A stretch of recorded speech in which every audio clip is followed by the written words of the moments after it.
Buat penggemar film-film Disney, ini ada berita gembira. Jadi Disney akan membuat, atau lebih tepatnya lagi, membuat ulang film yang berjudul Little Mermaid. Jadi film ini sudah dibuat dulu dalam versi kartun, dan sekarang rencananya mau membuat lagi yang versi katakanlah menggunakan manusia asli gitu ya.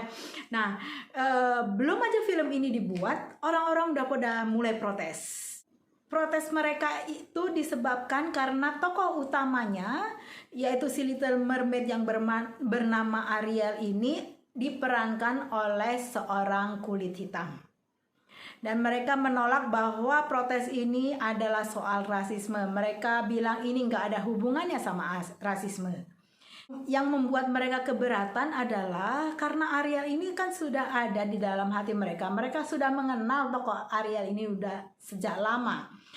Dan dalam gambaran mereka, Ariel ini adalah perempuan berkulit putih yang rambutnya merah, dan karena pengarang dari dongeng ini adalah Hans Christian Andersen yang orang Denmark, jadi orang mengasosiasikannya dengan Eropa bagian utara di Skandinavia sana ya. Jadi kalau orang kulit hitam yang memerankannya itu aneh.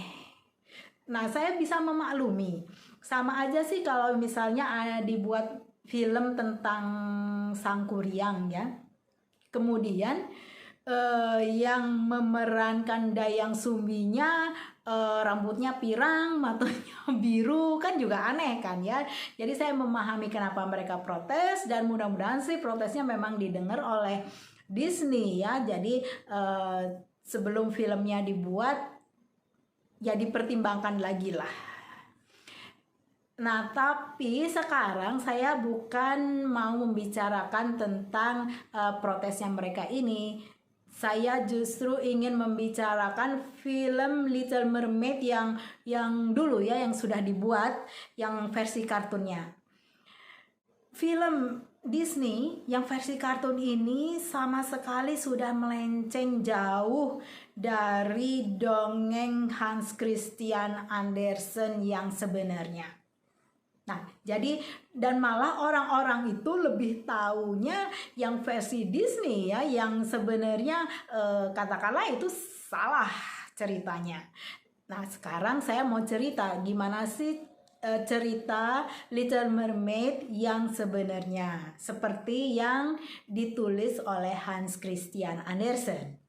Little Mermaid ini, si Ariel, dia adalah bungsu dari 7 bersaudara. Mereka semuanya perempuan. Ariel ini memang sejak lama dia senang berenang ke permukaan laut, melihat burung-burung yang terbang atau melihat awan dan langit. Dia senang sekali.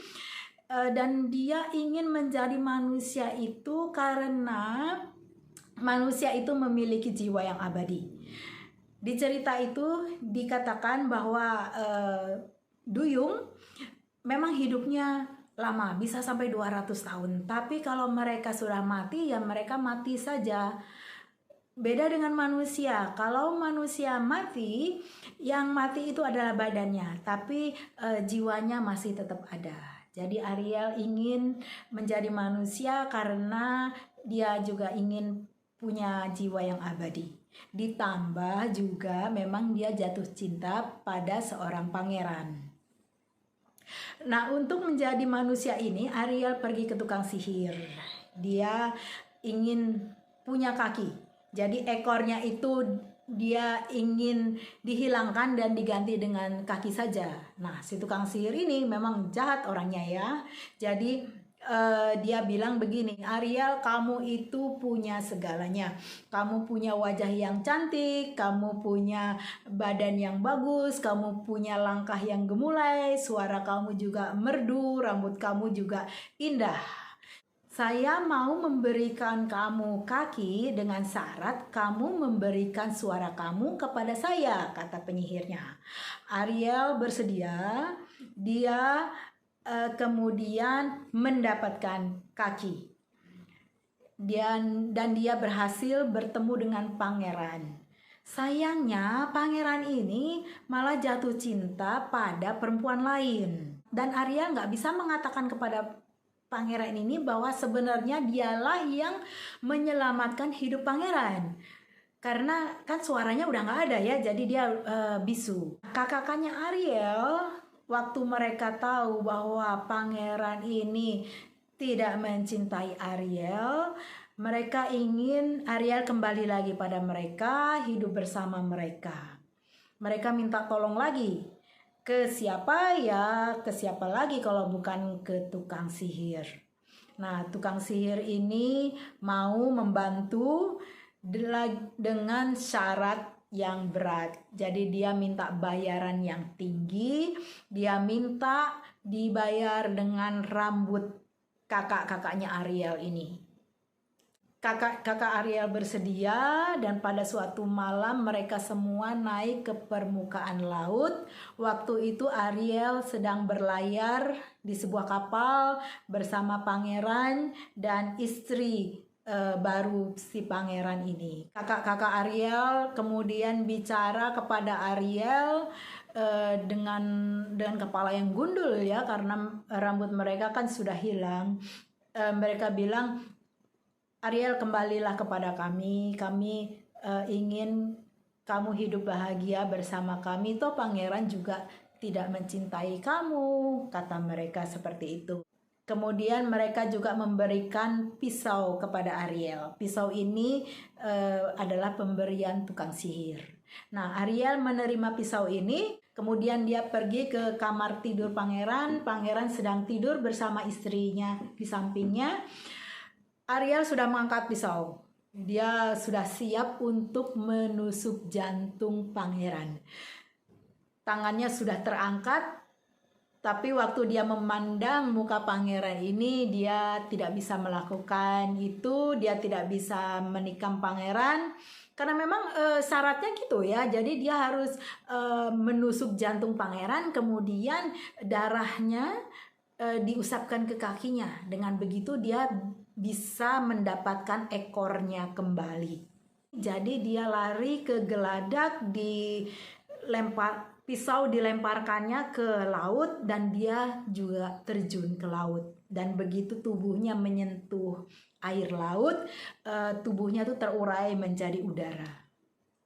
Nah, udara ini kemudian mengambang naik ke permukaan laut, dan dia melayang-layang di permukaan bumi. Dia terbang kemana-mana, masuk ke rumah, menyaksikan semua kejadian yang dialami oleh manusia. Dan tentu saja manusia nggak bisa melihat dia ya, karena dia kan sudah berubah menjadi udara. Kalau hidup Ariel berakhir sebagai putri udara, dia bisa mendapatkan jiwa yang abadi seperti yang dicita-citakannya. Tapi setiap dia melihat kesedihan, setiap dia melihat kejahatan, ketidakadilan, kesengsaraan di bumi ini, dia akan meneteskan air mata. Dan setiap air matanya itu akan menambah panjang hidupnya. Jadi memang Ariel bisa mendapatkan jiwa abadi seperti yang selalu dicita-citakannya, tapi ya entah kapan gitu. Jadi ini adalah tragedi seorang Little Mermaid atau Putri Duyung yang bernama Ariel. Nah, kalau sudah mendengar cerita ini, pastilah kalian bisa membayangkan bahwa saya sangat kecewa dengan film Little Mermaid yang versi Disney. Itu sama sekali sudah melenceng jauh. Jiwa dari dongeng asli Hans Christian Andersen ini sama sekali nggak ada di film Disney. Itu lebih ke hiburan. Karakter Ariel juga sama sekali nggak seperti yang ada di cerita aslinya. Saya bukannya nggak suka cerita-cerita tentang seseorang yang bertemu dengan pangeran, kemudian menikah dan hidup bahagia selama-lamanya. Saya suka cerita Cinderella, saya suka Snow White bersama 7 orang kurcaci. Kemudian juga ada Sleeping Beauty yang tertidur selama 100 tahun dan dibangunkan oleh pangeran. Tema-temanya selalu sama dan akhirnya selalu happy ending ya. Jadi saya bukannya nggak suka sama film-film yang seperti itu, tapi masalahnya apakah memang kita bisa membuat sebuah cerita yang sangat jauh dari aslinya sampai orang pun jadi lebih tahu versi yang katakanlah yang salah. Hans Christian Andersen itu memang punya ciri khas. Kalau kita baca buku-bukunya, nggak cuma satu, kebanyakan, katakanlah 80% itu selalu ceritanya memang sendu, sedih, tapi kita juga merasakan keindahannya, kita mendapatkan pelajaran dari situ. Misalnya aja nih ya, cerita tentang gadis penjual korek api. Itu kan tentang seorang anak berumur ya mungkin umur 10 tahunan. Dia sangat miskin, dia nggak bersepatu dan tidak memakai pakaian hangat, padahal waktu itu sedang musim salju dan menjelang malam Natal. Jadi dia jalan sendirian berusaha menjual korek api. Dan dia melihat lewat jendela rumah-rumah orang, mereka sedang merayakan malam sebelum Natal. Orang-orang makan bersama, bercanda, menghias pohon Natal, semuanya senang.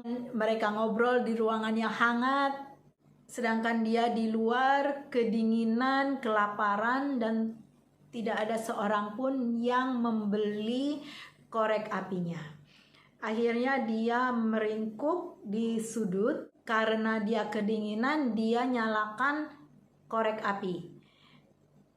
Nah, korek api ini nggak berapa lama kan habis, kemudian dia nyalakan satu lagi sampai habis, kemudian dia nyalakan satu lagi karena dia supaya dia merasa sedikit hangat ya.